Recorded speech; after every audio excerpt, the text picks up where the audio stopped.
저 대페르시아 대제국에서 성공한 한 정치인에 대한 이야기들을 해드렸습니다. 그는 포로로 끌려온 3세대의 사람이었어요. 그는 페르시아에서 태어났고 페르시아어를 배우고 페르시아 학문을 배워 왕 옆에 앉는 그러한 왕의 술관원이 되어지는 최고의 자리에까지 그는 올라갔습니다.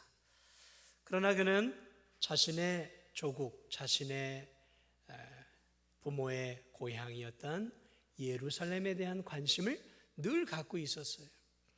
그런데 그곳에서 온 사람들에 대한 소식을 통해서 예루살렘에 대한 이야기들을 듣게 되었어요. 그것은 예루살렘 성이 무너져 내렸다는 이야기예요. 그래서 성벽은 짓다가 또 무너져 내리고 또 성문은 사람들이, 외적들이 이렇게 불에 태워버리고, 그리고 그 안에 살고 있는 예루살렘 사람들의 삶은 비루하고 비참한 그러한 삶을 살아간다라는 가슴 아픈 소식을 전해 듣고 1600km나 떨어져 있는 곳, 그리고 한 번도 가보지 않았던 그 조국 예루살렘에 대한 가슴 아픈 소식을 듣고 이 느헤미야는 가슴을 찢고 울고 금식하며 하나님께 기도하면서 기도 가운데 결단을 내려요. 그래, 하나님이 나 같은 자를 이렇게 높은 자리에 세워 놓으신 것은 바로 이 때를 위함이 아닌가. 나를 통해 저 예루살렘 무너진 성벽을 짓도록 하나님께서 나를 이 높은 자리에 오르도록 하신 것이 아닌가. 기도 가운데 그런 확신을 갖게 되어지고, 결국 그는 페르시아 왕에게 자신의 요구 조건을 제안합니다. 왕이 허락하시기만 하면 내가 저 고국에 좀 다녀와서 저 고국에 무너진 성벽을 좀 재건하는 일에 좀 앞장서다 오겠습니다. 이 페르시아 왕이 기꺼이 허락을 해줘서 오늘 이 느헤미야가 또 많은 또 백성들을 좀 데리고 또 군사들과 함께 페르시아에서 저 예루살렘을 향해 여행을 해서 마침내 도착을 하게 되어지고, 그리고 이제 그곳에서 이제 사람들을 모아놓고 성벽을 재건하는 일이 오늘 우리가 읽은 이 느헤미야 3장의 이야기인가, 2장의 이야기를 이미 제가 다 지금 했고, 이제 3장으로 넘어와서는 예루살렘 성벽을 이제 백성들과 함께 드디어 짓고 있는 내용들을 다루고 있습니다. 자, 그래서 저는 오늘 이 성벽 재건 사건, 성벽을 보수하는 이 사건을 통해서 여러분과 함께 몇 가지 귀한 진리들을 좀 나누어 보고자 합니다. 오늘 이 성경을 보니까 이 유대인들이 성벽을 재건하는 일에 대단히 적극적이고 주도적으로 참여하고 있는 것들을 보게 되어집니다. 자, 여러분, 이 느헤미야는 예루살렘에 도착해 예루살렘의 황폐함을 직접 경험하게 되어집니다. 그래서 경험하고 그곳의 지도자들과 제사장들과 귀족들, 그러니까 힘과 권력을 갖고 있는 사람들을 소집을 하게 되어지죠. 그리고 그들에게 성벽 재건의 필요성을 설명해 줍니다. 그러면서 페르시아 왕이 성벽을 재건하는 것을 허락을 했고, 그리고 나를 그 재건하는 일에 주도적인 일들을 감당하도록 나를 총독으로 세웠다. 자, 그러므로 이제 우리가 마음만 모아서 성벽을 재건하기만 하면 된다라고 이제 성벽 재건의 필요성을 역설을 하게 되어집니다. 자, 그러면서 오늘 느헤미야가 하나를 더 이야기합니다. 오늘 우리가 읽지는 않았어요. 그것은 2장에 나와 있는데, 그러면서 사람들에게 이렇게 얘기합니다. 이렇게 성벽이 무너져 있는 이 모습, 이 예루살렘 성이 어떤 성이냐? 하나님의 성 아니냐? 이 성 안에 성전이 있지 않느냐? 그리고 그곳에 하나님의 임재가 거하는 곳 아니냐? 그런데 이 성벽이 무너짐으로 주변에 있는 많은 나라들이, 이야, 하나님이 어딨냐? 하나님이 살아있다면 어떻게 이 하나님이 거하는 성벽이 이렇게 흉한 꼴로 오랜 세월 방치될 수 있겠느냐? 사랑하는 성도들아, 사랑하는 백성들아, 이것은 하나님께 수치가 되는 일이 아니냐. 우리 성벽을 재건해서 잃어버린 하나님의 수치를 제하고 하나님의 영광을 다시 한번 우리가 회복하자. 하나님의 영광을 좀 회복하자. 이것이 이들에게 먹혔어요. 그래서 이들이 다시 한번 마음을 모으기 시작합니다. 그리고 열심히 이제 성벽을 재건하기 시작하는 모습들을 보게 되어집니다. 사랑하는 여러분, 유대인들에게 있어서 이 예루살렘은 특별한 의미가 있어요. 오늘도 우리들에게도 이 예루살렘은 특별한 의미가 있죠. 그래서 이 땅에서 예수 그리스도를 믿는 성도들이라면 한 번쯤은 성지순례를 가기를 원해요. 그래서 저 예루살렘에 가서 예루살렘 성도 보고, 또 예수님이 못 박이셨던 골고다 언덕도 올라가 보고, 예수님이 태어나셨던 그런 또 거기도 한번 가보고, 또 자라나셨던 나사렛, 또 활동하셨던 가버나움과 갈릴리 주변, 뭐 이런 것들을 한 번쯤 가보고 싶어하는 마음들이 있잖아요. 우리만이 아니라 하나님을 믿는 많은 세상의 성도들이 다른 데는 안 가봐도 꼭 예루살렘은 가보고 싶어요. 그러니 여러분, 이 유대인들에게 있어서 이 예루살렘이라고 하는 것은 하나님이 임하시고 하나님의 거하시는 특별한 곳으로 이렇게 각인되어 있단 말이죠. 그런 마음으로 오늘 이들이 하나님의 명예를 회복하기 위한 마음으로 이들이 이제 성을 건축하고 있는 내용들이 오늘 우리가 읽은 3장의 내용들이에요. 그런데 오늘 이 성전을 보니까, 구절들을 보니까 성전을 재건하는 일들에 이들이 대단히 적극적이고 주도적으로 이 일들을 감당하고 있어요. 1절을 보니까 오늘 이 대제사장 엘리야십이 그의 형제 제사장들과 함께 일어나 양문을 건축하고 또 성별하고 문짝을 달고 또 성곽과 망대를 세워가고 있는 모습들을 보게 되어집니다. 여러분, 이 대제사장은 이런 일을 하는 거 아니에요. 대제사장은 레위기나 이런 데를 보면 어디 있어야 돼요? 성전 안에 있어야 되는 거예요. 그래서 제사를 드리고 하나님께 예배를 또 제사를 드리는 아주 특별한 일들을 감당하는 게 대제사장의 역할이었고, 또 제사장들의 일이었어요. 그런데 이 사람들이 지금 뭘 하고 있냐면, 자신의 일이 끝나면은 손발을 걷어붙이고 옷을 갈아입고 지금 뭘 했냐면 오후에부터는 지금 이 양문을 건축하고 있어요. 한 부분을 건축하고. 그러니까 이건 누가 시킨 게 아니에요. 시킬 수도, 누가 감히 대제사장에게 이거 해라 저거 해라 일을 시키겠어요. 이 시킨 게 아니라 자발적이고 자원해서 지금 대제사장과 제사장들이 이 일들을 지금 앞장서고 있다는 거죠. 이런 일들이 이 구약의 역사에 없어요. 그런데 지금 하나님의 성벽을 건축하는 일들에 이들이 지금 앞장서고 있는 것들을 보게 되어집니다.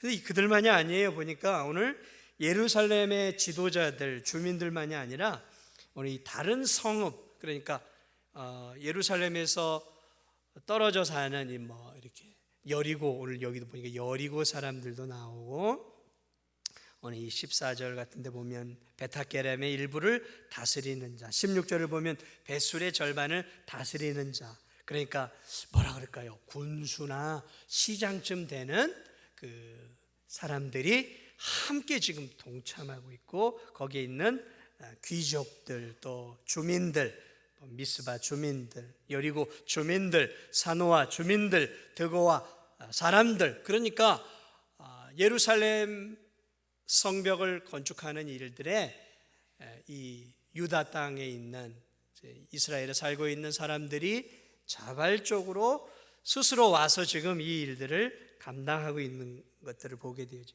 근데 8절을 보니까 그런 사람들 가운데 또 어떤 사람들이 있냐면, 8절을 보면 금장색 우시엘, 향품장사 하나냐가 참여하고, 32절을 보면 상인들이 참석하고 있더라. 성벽을 재건하고 있어요. 이 성벽 재건이 며칠 동안 이루어졌냐면 52일 동안 진행이 되어졌어요. 그러니까 지금 이 사람들이 자신의 생업을 잠시 접은 거예요. 먹고 사는 생업을 접었다라는 거죠. 아마 조금 여유가 있었지 않나 싶은 생각이 들어요. 52일 정도 접었으니까. 이 12절을 보면 또 할로메스의 딸들이 참여해요. 이 고단한 이 힘든 일들에 보니까 여인들이 기쁨으로 동참하고 있는 것들을 보게 되어집니다. 그래서 소수지만 여인들이 자발적으로 성벽 재건에 지금 참여하고 문제기들 각계각층의 사람들이 지금 참여하고 있는 것들을 보게 되어집니다. 그러니까 오늘 이 성벽 재건에 동참한 사람들은 자발적으로 또 기쁨으로 참여하고 있는, 그러니까 주인의식을 갖고 있는 것이죠. 내가 해야 한다, 나도 동참해야 한다, 책임감을 가지고 이 성벽 재건 일들에 참여하고 있는 모습들이죠. 여러분, 우리가 주인의식을 갖는 게 참 중요해요. 책임의식을 갖는, 교회에서도 마찬가지죠. 주인의식을 가져야 돼요. 근데 중요한, 주인 노릇을 하면 안 돼요. 주인 노릇하면 안 돼요. 교회 주인인 것처럼 주인 노릇 이런 거, 또 뭐 주인 행세를 하면 안 됩니다. 그러나 주인 의식은 가져야 돼요. 내 교회야, 내 교회야. 그런 내 교회라는, 이건 예루살렘 성벽은 하나님의 교회란 말이죠. 하나님의 도성이란 말이죠. 내가 해야 해. 그래서 그런 마음을 가지고 지금 이 전국 각지에서 헌신하기를 원하는 성도들이 모여 들었다라는 것들을 보게 되어집니다. 사랑하는 여러분, 그렇습니다. 오늘 이들은 주인의식, 책임의식, 그리고 자발적으로 이 성벽 공사에 동참하고 있는 것들을 보게 되어집니다. 오늘 이들이 또 하나 알 수 있는 중요한 사실은 이 공사를 함에 있어서 이들이 한 마음으로 협력하고 있었다는 거예요. 한 마음으로, 하나의 공동체 의식을 가지고 한 마음으로. 이 당시에 이 예루살렘의 성벽의 둘레를 계산을 해보니까 약 2.5km에서 3km 정도, 둥그런 성벽이 2.5km에서 한 3km 된다는 거죠. 결코 적은 거리가 아니었다라는 거죠. 그리고 이 대략 이 성벽의 높이는 2.5에서 3m 정도 됐으니까 아주 뭐 크게 높은 것이 아니었어요, 그 당시. 그런데 이 성벽의 두께는 한 2m에서 3m 정도니까, 이제 전쟁을 대비하는 거니까 우리 이렇게 뭐 교회를 짓는 것처럼 우리 한 50cm, 30cm 되나요? 이 정도? 그게 아니라 2m, 3m 정도 이렇게 전쟁을 대비해야 되기 때문에 전쟁을 위해서 이렇게 굉장히 이렇게 두껍게 성벽을 쌓았단 말이죠. 자, 그리고 한 3m 이상 이렇게 지어야 된단 말이죠. 한 3km 정도. 그러니까 이게 굉장히 많은 사람들이 필요하다는 거죠. 뭐 몇십 명, 몇백 명 가지고 뭐 52일간에 지어졌으니까 52일 동안에 몇백 명 가지고 지을 수 있는 그런 양이 아니에요. 양이 아니란 말이죠. 여러분, 이런 우리 교회 짓는 것만 해도 이게 뭐 몇 년이 걸리지 않습니까?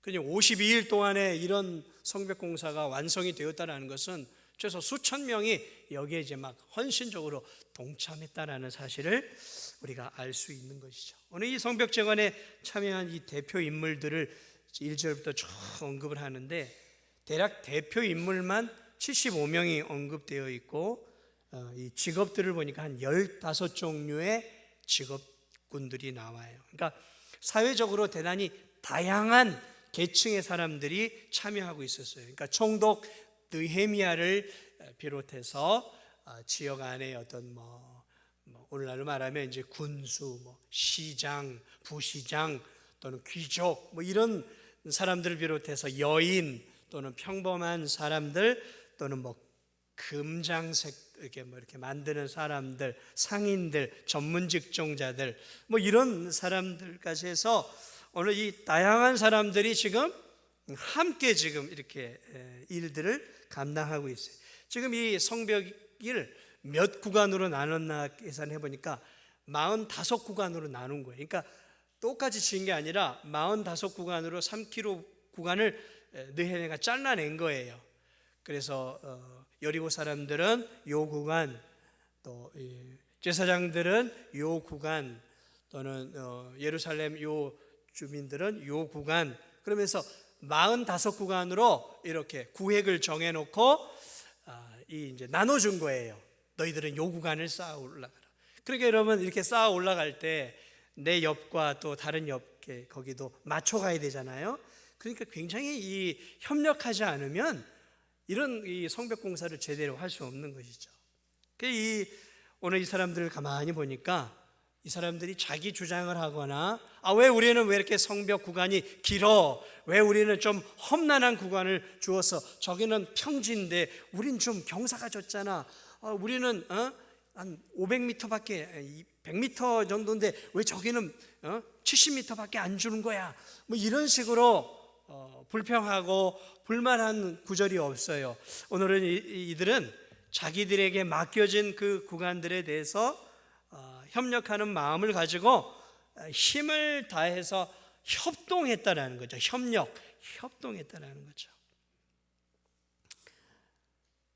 성벽을 짓는데 대제사장도 팔을 걷어붙였어요. 제사장들도 팔을 걷어붙였어요. 총독도 팔을 걷어붙였어요.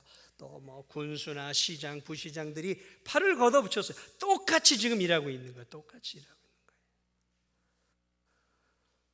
여러분, 이스라엘 역사에 이렇게 하나가 되어서 자발적으로 성벽을 건축하고 하나님의 일을 한 적이 거의 없어요. 놀랍게 지금 이들이 하나가 되어서 하나님의 무너진 영광을 다시 한번 세우기 위해 성벽을 지금 짓고 있어요. 얼마나 아름다운 모습입니까? 얼마나 아름다운 모습이에요. 여러분, 대제사장이 이런 일을 하는 거 아니거든요. 여러분, 총독이나 이 높은 자리에 있는 사람들은 시원한 그늘에서 지도하고 뭐 이런 역할을 하는 거지. 참 이들의 모습을 생각해 보세요. 똑같이 지금 일하고 있어요. 때학볕을 맞아가면서 똑같이 일을 하고 있어요. 시편 133편 1절은 이렇게 말합니다. 보라, 형제가 연합하여 동거함이 어찌 그리 선하고 아름다운고. 오늘 이 모습이에요. 이 모습. 형제가 연합하여 동거함이 어찌 그리 선하고 아름다운고. 얼마나 아름다웠을까요? 똑같이 하나님의 백성으로서 밤잠 안 자가고 자신의 물질을 들여가고 시간 내고 헌신했다. 여러분은 외부에서 온 사람들은 어디서 잠을 잤겠어요? 그냥 벌판에서 그냥 뭐 장막 하나 쳐놓고 아마 먹고 마시고 자고 그랬을 거예요. 그럼에도 불구하고 이들은 원망하지 않고 하나님의 귀한 성벽을 짓는 일들에 일심 단결한 것이죠. 일심동체가 되어진 거예요. 52일간이라는 아주 짧은 기간 안에 이들은 한 마음이 되어서 하나님의 백성이라는 한 공동체 의식을 가지고 이 일들을 감당했어요. 전도서 4장 9절에서 12절을 보면 한 마음으로 한 목표를 향해 달려가는 성도들의 아름다움을 이렇게 묘사하고 있어요. 두 사람이 한 사람보다 나음은 그들이 수고함으로 좋은 상을 얻을 것이니라. 혹시 그들이 넘어지면 하나가 그 동물을 붙들어 일으키려니와 홀로 있어 넘어지고 붙들어 일으킬 자가 없는 자에게는 화가 있으리라. 또 두 사람이 함께 누우면 따뜻하려니와 한 사람이면 어찌 따뜻하랴. 한 사람이면 패하겠거니와 두 사람이 맞설 수 있으니 세 겹줄은 쉽게 끊어지지 아니하느니라. 몇몇이 외롭게 한 공사가 아니었어요. 쉽게 지칠 수 있어요. 외부의 적들이 이 성벽 공사를 방해했단 말이죠. 그런데 이들이 이렇게 무너지지 않고 힘을 다해 감당할 수 있었던 것은 서로가 서로에게 격려가 되어진 것이죠. 서로가 서로에게 힘이 되어진 거란 말이죠. 세 겹줄은 끊어지지 않는 거예요. 그러니까 하나가 되어서 했어요. 하나가 되어서 서로에게 힘이 되어 주었단 말이죠. 서로 이렇게 주저앉을만 하면 서로 격려했단 말이죠. 성경엔 그런 기록이 격려했단 말이죠. 우리 조금만 더 힘을 내자. 조금만 더 힘을 내자. 많이 쌓아 올라갔다. 조금만 더 쌓아 올라가면 성벽이 완벽하게 재건되어 예루살렘 성 안에 사는 사람들이 안전하게 되어지고, 그리고 이 이방 세상 사람들 앞에 실추된 하나님의 잃어버린 명예가 다시 회복될 것이다. 우리 조금만 더 힘을 내자. 얼마나 아름다운 모습이었어요. 오늘 이 유대인 공동체 주민들은 이렇게 서로 협력하고 격려했을 뿐만 아니라 하나 더, 그들은 헌신적으로 이 일들을 했어요. 어떻게 일했다고요? 헌신적으로요. 헌신적으로. 자발적으로 참여했으니까 헌신적으로 일했겠죠. 오늘 이들을 보면 몸을 사리거나 게으르게 공사하지 않았어요. 대단히 마음과 힘을 다했고 성실하고 부지런하게 일했어요. 그것을 어떻게 알 수 있냐면 52일 만에 이 공사가 끝났기 때문에 그래요. 아무리 생각해도 그런 공사는 52일 만에 이 지금 끝날 수 있는 그런 공사가 아니에요. 그런데 52일 만에 끝났다는 거죠. 이것은 이들이 얼마나 힘을 다하고 마음을 다하고 자신의 물질과 에너지를 다 쏟아서 헌신적으로 했는지를 알 수 있는 대목이라는 것이죠. 여러분, 제사장들은 아침부터 오후 늦게까지 성소에서 하나님의 일을 감당했어야 돼요. 그들이 일이 없었던 게 아니에요. 성소의 일은 성소의 일대로 감당했어야 돼요. 그러니까 이들은 퇴근을 하게 되어지면 제사장복을 벗어 던지고 평복으로 갈아입고 팔을 걷어붙이고 밤이 늦도록 일을 한 거예요. 밤이 늦도록. 이 대제사장이요. 제사장들이 그런 일을 해야 돼요. 레위인들이 평일에는 말 그대로 아침부터 오후까지는 성소에서 그런 일들을 했단 말이죠. 그리고 업무가 끝나면 옷을 갈아입고 그렇게 헌신적으로 일했다는 거죠. 오늘 이 멀리 지방에서 온 사람들 모르겠어요. 어떻게 숙식을 했는지 어쨌든 뭐 이렇게 장막을 쳤겠죠. 그들은 장막 치는 일에는 능숙한 사람들이니까 장막을 치고 뭐 지금처럼 뭐 버너가 있었는지 뭘 없었는지 모르지만 장작을 떼서 뭐 하여튼 밥을 먹든 떡을 먹든 어떻게든 자기들끼리 이렇게 마음을 모아서 굶지 않고 먹었겠죠. 느헤미야가 그런 부분은 책임을 줬겠죠. 그러나 여러분 생각을 해보세요. 그런 열악한 환경 속에서 그들이 52일이 넘는 기간 동안 그들이 헌신을 다했고 희생을 다했다라는 사실을 우리가 알 수 있는 것이죠. 그러니까 여자들도 동참을 했어요. 여자들도. 많은 여자들은 아니었지만 특별히 헌신했던 이 여인들을 오늘 이 기록해 놓고 있는 것들을 보게 돼요. 여기 아이들은 기록되어 있지는 않아요. 그러나 여러분 아이들도 부모 따라서 분명히 동참을 했어요. 어린아이들 또 중고등부 학생들 뭐 이런 아이들이 엄마 아빠와 함께 같이 돌을 나르고 뭐 시멘과 뭐 이렇게 모래와 이런 것들을 괴해서 벽돌을 만들었겠죠. 이 일에 동참하지 않았겠습니까?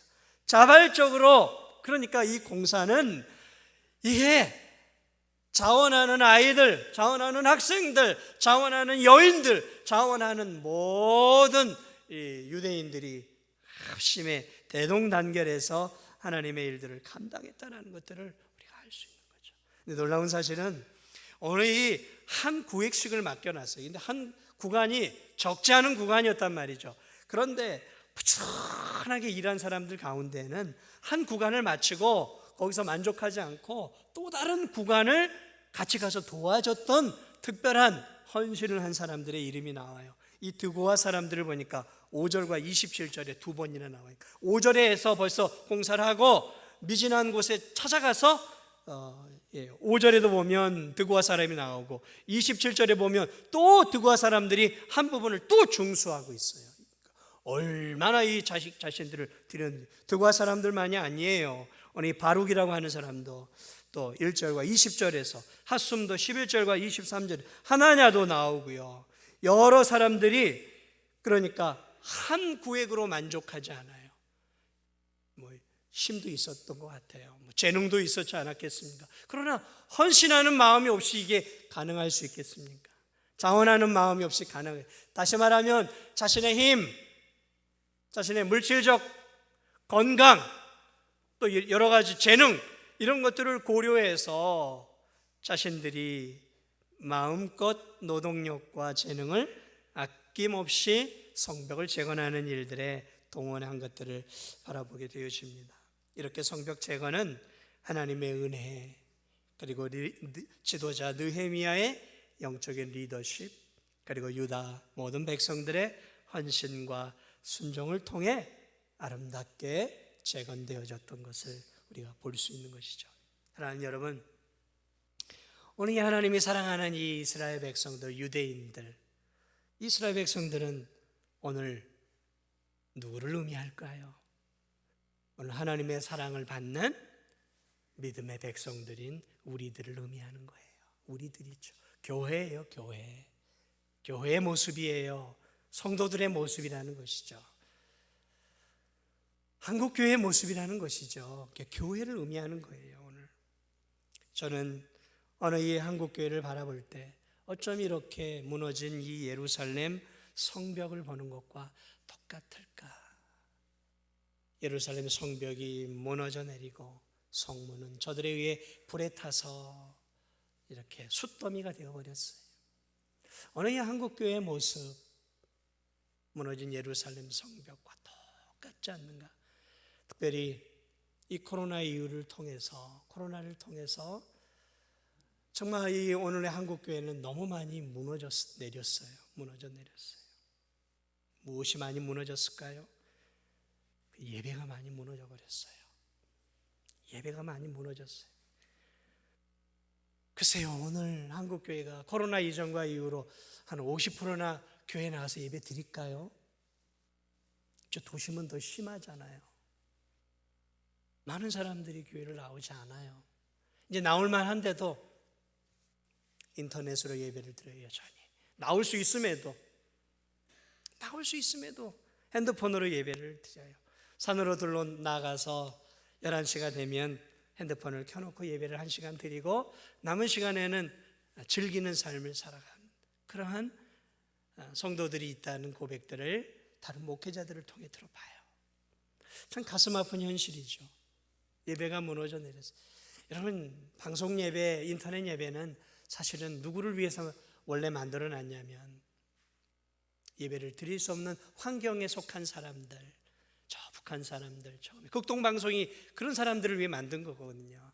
북한 사람들, 저 중국 안에서 예배를 드릴 수 없는 그런 사람들, 또 몸이 아파서 입원해 있는 사람들, 어쩔 수 없이 평일에도 주일에도 일할 수밖에 없는 사람들을 위해서 방송이라도 예배를 드릴 수 있도록 그런 사람을 위해 만들어 놓은 거잖아요.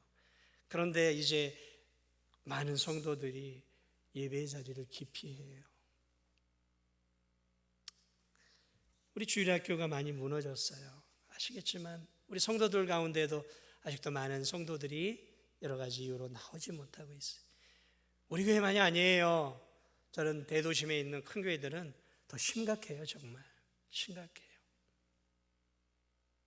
예배, 하나님께 드리는 이 예배가 한국교회가 무너져 내리고 있어요. 와르르르 무너져 내리고 있다고. 차라리 무너져 내려서 멈췄으면 좋겠는데 그게 아니에요. 계속해서 무너져 내리고 있어요. 기도가 많이 무너졌어요. 한국교회 성도들이 예배가 무너지니까 자연스럽게 기도가 무너져 내리더라고요. 기도하는 성도들이 많이 줄었어요. 우리 교회도 마찬가지더라고요. 기도하는 성도들이 예배 자리가 무너지니까 기도가 동반적으로 무너져 내리고 있어요. 예배가 무너지고 기도가 무너지니까 성도들의 이 영혼 구원의 열정과 영혼 구원하는 것들이 무너져 내려요. 동반적으로 같이 무너져 내려요. 코로나 시대에는 전도하면 안 되나요? 하나님이 코로나 시대에는 전도하지 말아라, 내 이웃 주변들에게, 사랑하는 주변 사람들에게 예수님 믿으시오 이렇게 하지 말라고 하나님이 하시던가요? 마치 하나님이 하지 말라고 하는 것처럼 성도들이 영혼 구원하는 것도 포기하다시피 열정들을 잃어버렸어요. 성경은 때를 얻든지 때를 못 얻든지 전하기에 힘쓰라라고 이야기를 하고 있는데, 땅끝까지 이르러 복음을 전하라 했는데 많은 교회들이 이 선교에 대한 열정들을 잃어버렸어요. 선교에 대한 열정. 동반적으로 지금 교회의 영적인 부분들이 막 여기저기서 다 무너져 내리고 있어요. 저 기가 막힌 일들이 지금 이 한국교회 안에서, 우리 진도중앙교회 안에서 일어나고 있어요. 좀 조금만 둘러보세요. 우리 주일학교가 얼마나 조금 줄어버렸는가. 우리 교사 선생님들 너무 잘 알고 있잖아요. 새 가족들이 거의 안 와요. 물론 여러 가지 이유가 있는 건 알아요. 그러나 여러분, 교회는 그러한 가운데서도 열심히 있는 기도하고 열심히 있는 성도들을 통해 세워져 가는 거잖아요. 이렇게 무너져 가니까 이게 당연한 현실로 그냥 받아들이시는 거예요? 그냥 현실을 현실대로 받아들이십니까? 아니잖아요. 우린 그렇게 살면 안 되는 거잖아요. 아니, 무너져 내렸으니까 그냥 내버려 둬요? 예루살렘은 무너져 내렸으니까 그냥 내버려 둡니까? 아니죠. 그건 결국 하나님의 영광이 무너져 내리는 거잖아요. 하나님의 영광하고 연결되어 있잖아요. 교회는 하나님의 영광과 연결되어 있잖아요. 우리의 신앙과 삶은 하나님의 영광과 연결되어 있잖아요. 아니에요? 우리 교회가 주저앉아가는 것은 하나님의 영광과 연결되어 있잖아요. 단순히 나 하나 우리 교회만의 문제가 아니잖아요. 사실은 한국교회가 욕을 먹고 무너져 내리는 것은 사실 하나님의 영광과 문제가 있잖아요. 연결되어 있잖아요. 연결. 그렇잖아요. 여러분, 하나님의 영광이 무너져 내리는 것, 여러분 두 눈 똑바로 뜨고 바라보고 그냥 침묵하고 가만히 계시렵습니까? 그냥 그렇게 사실이에요. 뭐 이럴 수밖에 없잖아. 그렇게 하면서 그냥 여러분 이렇게 신앙생활 하시렵니까? 이게 하나님이 우리에게 원하는 삶일까요? 곰곰이 저도 생각을 해봅니다. 이렇게 맥없이 주저앉아 할 일 없이 그냥 이런 모습을 바라보고 앉아있는 게 목사의 모습일까요? 아니잖아요. 이렇게 하면 안 되잖아요. 더 매달리고 하나님께 기도해야 되고 어떻게 해서든지 성도들의 신앙을 살리려고 몸부림쳐야 되는 게 목사의 역할이고, 여러분은 여러분의 역할이 있잖아요. 여러분의 역할. 이렇게 맥없이 신앙생활 하시렵니까? 이렇게 주저앉은 채로 신앙생활 하시렵니까? 이게 하나님이 우리에게 원하시는 것일까요? 이게 한국교회를 바라보시는 하나님의 뜻이겠냔 말이죠. 우리 교회를 향한, 나를 향한 하나님의 뜻일까요? 무너져가는 내 신앙생활, 하나님이 이렇게 그냥 다 이해해 주시고 그래 코로나 시대니까 그래 내가 네 신앙 다 이해해 주마, 하나님은 우리를 그렇게 보고 계실까요? 대답해 보세요. 하나님이 내게 원하시는 게 뭘까? 하나님이 우리 교회에 원하시는 것들이 무엇일까? 무너져 내리는 이 신앙적인 모습들을 앞에서 우리가 어떻게 살아가기를 원하실까? 하나님의 마음은 어떤 마음이실까? 그냥 웃으며 계실까? 아니면 피눈물을 아파하는 모습으로 우리가 다시 일어서고 다시 오늘 이 예루살렘에 거하는 이 사람들이 마음을 모아 하나가 되어서 서로 협력하고 자발적으로 헌신하면서 다시 무너진 성벽을 수축하고 다시 한번 하나님의 잃어버린 영광을 다시 세우기 위해서 몸부림쳤던 그 예루살렘 그 안에 성벽을 지었던 그러한 유대인들의 모습처럼 오늘 우리가 다시 한번 믿음으로 하나 되어서 일어나 다시 한번 하나님의 교회를 세워가고 무너져가는 한국교회를 세워가는 일에 작은 부분이죠. 구획을 맡았잖아요. 내게 맡겨진 그 구획 안에서, 내게 맡겨진 삶과 내게 맡겨진 직분과 내게 맡겨진 지위 안에서, 내 삶의 영역 안에서 내가 하나님의 영광과 교회를 세워가기 위해서 몸부림치고 살아가고 있는가? 우리가 우리 자신을 돌아보자는 거예요. 제가 제 자신을 바라볼 때도 참 부끄러워요. 우리 전도중앙교회는 뭘 회복을 해야 될까? 한국교회가 잃어버린 게 뭐예요? 무너져가는 게 뭐예요? 예배만이 아니에요. 거룩함을 잃어버리고 있잖아요. 한국교회가 너무 세속화되었잖아요. 전도중앙교회가 너무 세속화되었잖아요. 돈을 너무 사랑하잖아요. 물질을 너무 좋아하잖아요. 하나님보다 더 사랑하는 게 너무 많잖아요. 우리 솔직히 그렇지 않습니까? 하나님보다 더 사랑하고 하나님보다 관심을 기울이고 하나님보다 내 마음을, 시간을 더 많이 쏟는 게 우리 안에 얼마나 많이 있어. 이런 거 회복해야 돼요. 이런 거 회복해야 돼요. 무너진 우리의 신앙을 회복해야 돼요. 얼마나 정직을 잃어버렸어요. 오늘 이 시대를 보세요. 얼마나 거짓말투성이에요. 뻔히 드러나 보이는 거지. 조금 지나면 드러날 거짓말들을 얼마나 많이 쉽게 드러납니까? 신뢰성을 가지고 있어야 될 위에 공직자들, 위에 사람들을 비롯해서 너무 거짓이 만연돼 있잖아요. 거짓말을 하는 것을 죄라고 생각을 안 하는 이 시대에 성도들도 쉽게 거짓말을 해요. 너무너무 쉽게 거짓말들을 해요. 너무 정직이 무너져 버렸어요. 한국 교회도. 적어도 한국 교회 성도들만큼은 진실하고 정직해야 되는데 이 정직이 무너져 버렸어요. 거룩, 성결함이 무너져 버렸어요. 심지어는 소수의 목회자들, 소수예요, 소수의 목회자들, 소수의 성도들이 우리도 동성애 합시다 이러고 있어요. 자별금지법 통과하고 동성애 다 받아들입시다. 소수예요. 그런데 그 소수지만 도대체 그게 제정신입니까? 하나님을 믿는 성도와 하나님을 믿는 목회자들, 이런 시대에 우리가 살아가고 있어요. 이런 시대.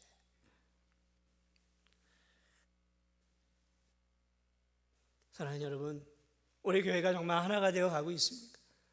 우리가 교회를 한마음 한뜻으로 해야 되는 것이죠. 이 외백 공사 작은 거죠. 이거 이제 한 달 지나면 또 이제 마무리 되어지는 거예요. 교회 안에 많은 일들이 있잖아요. 선교하는 일들. 참 감사한 것은 우리가 이 100주년 기념교회를 지을 때 참 그 평생 잊지 못하고 성도들이 마음을 모아 십시일반하고 자발적으로 헌금을 하고 또 그곳에 가서 파송돼서 자신의 드리고 물질을 드리고 그렇게 기도하면서 지어졌던 그 100주년 기념교회, 얼마나 아름다운 모습. 이 성벽, 우리는 성벽이 아니죠. 교회 보수 보강공사, 이거 아무것도 아닌 거예요. 그러나 사랑하는 여러분, 한 마음이 되죠. 하나가 되어야 되지 않겠습니까? 십시일반이지만 한 장도 좋고 두 장도 좋고 여유가 되면 100장 1000장도 다, 그리고 그렇게 같이 기도하고 서로 격려해 가고 또 일하는 일꾼들에게 간식도 좀 자원해서 이렇게 주고 또 이렇게 앞장서서 일하시는 장로님들에게 격려도 좀 해주면서 이렇게 함께 기도하면서 같이 이렇게 지어져 가는, 이게 죄이죠. 이게 영적인 죄인 거예요. 한 사람이면 패하겠거니와 여러분 두 사람 세 사람이면 할만한 거예요. 할만한 거예요. 어떤 하나님의 일도 할 수 있다는 것이죠. 교회가 그렇게 가야 하는 것이죠. 교회가, 우리 교회가 거룩을 회복해야 되고 성결을 회복해 하나됨을 회복해야 되는 것이죠. 하나님이 원하는 진도중앙교회는 어떤 교회일까요? 하나님이 원하는 진도중앙교회는 어떤 교회일까요? 수천 명이 예배드리는 교회를 하나님이 원하실까요? 화려한 조명, 정말 빛과 번쩍한 문화적 콘텐츠를 다 갖고 있는 그러한 교회, 큰 건물, 헌금이 어마어마하게 나오고 세상에서 알아주는 사람들이 이 교회에 막 그냥 수도 없이 나오고, 여러분 하나님이 그런 교회를, 이 진도중앙교회를 원할까요? 건물이 크고 웅장하고 미려한 교회, 신뢰가 예술적이고 실용적인 교회, 사람들을 감동시키는 프로그램들이고 화려한 조명, 웅장한 음향시설 가진 교회, 고가의 영상 시스템을 가지고 있는 교회, 재력이 넘쳐나고 많은 성도들이 넘쳐나는 교회. 여러분 그건 하나님이 꿈꾸는 교회가 아니라 우리가 원하는 교회잖아요. 그건 우리가 원하는 거잖아요. 우리가, 하나님이 원하는 게 아니라 우리가 원하는 거잖아요. 왜 우리가 원하는 걸 하나님이 원하는 거라고 생각하세요? 하나님이 내게 원하는 게 뭘게요? 큰 부자 되는 거예요? 큰 부자 돼서 영광 돌리는 거예요? 내가 권력을 얻고요, 명예를 얻고 세상에서 알아주고 내 자식들이 서울대를 가고 내 자식들이 좋은 기업에 취직하고 부자가 되고 힘을 얻고 그래서 하나님께 영광을, 그건 여러분이 원하는 거죠. 하나님이 원하는 거 아니잖아요. 왜 하나님이 내가 원하는 걸 자꾸 하나님이 원하는 것이라고 말을 하세요? 하나님이 나에게 그런 걸 요구하실까요? 내가 원하는 것을 자꾸 하나님이 원하는 것이고 내가 이런 것들을 해야 하나님이 영광을 받으신다라고 합리화하는 오늘의 지금 이 모습들, 하나님이 원하시는 게 뭘까요? 내 신앙생활에게 우리 교회에 원하는 게 뭘까요? 건물이 좀 구식이어도 신뢰가 촌스럽고 멋진 음향시설과 화려한 조명이나 영상 시스템이 없다. 교인들이 성결하고 정직하고 성도들이 한마음 한뜻이 되어서 마음을 모아 하나님을 사랑하고 몸된 교회를 섬기고 주어진 귀한 사명들을 감당하는 교회, 하나님이 원하는 교회가 그런 교회 아닐까요? 부자는 아닐지라도 권력을 잡고 있지는 않을지라도, 세상 속에서 힘이 없다 할지라도 겸손하게 내 믿음을 지키고 정직을 지키고 세상 속에서 성결함을 지켜내면서 하나님의 자녀다운 삶을 살기 위해 몸부림치는 그런 성도를 하나님이 우리에게 원하고 있지 않겠습니까? 자꾸 내가 원하는 것을 하나님이 원하는 것이라고 착각하지 마세요. 내가 원하는 교회상을 자꾸 하나님이 원하는 교회상이라고 착각하지 말고, 정말 하나님이 우리 교회에 원하고 하나님이 내게 원하는 신앙생활, 수축하고 보수해야 할 영적인 외벽의 공사는 무엇일까? 우리가 고민하면서 오늘 이 주어진 이 말씀들을 기억하면서 저는 먼저 우리 자신이, 그리고 우리 교회가, 그리고 한국교회가 세워져 갈 수 있도록 많은 거 우리에게 원하지 않아요. 하나님은 내 구획, 내게 주어진 시간, 물질, 그런 안에서 내가 할 수 있는 부분을 하는 거예요.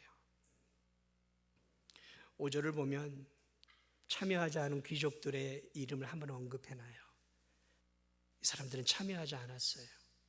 주민들은 참여했는데 귀족들은 참여하지 않았어요. 드고와 귀족들.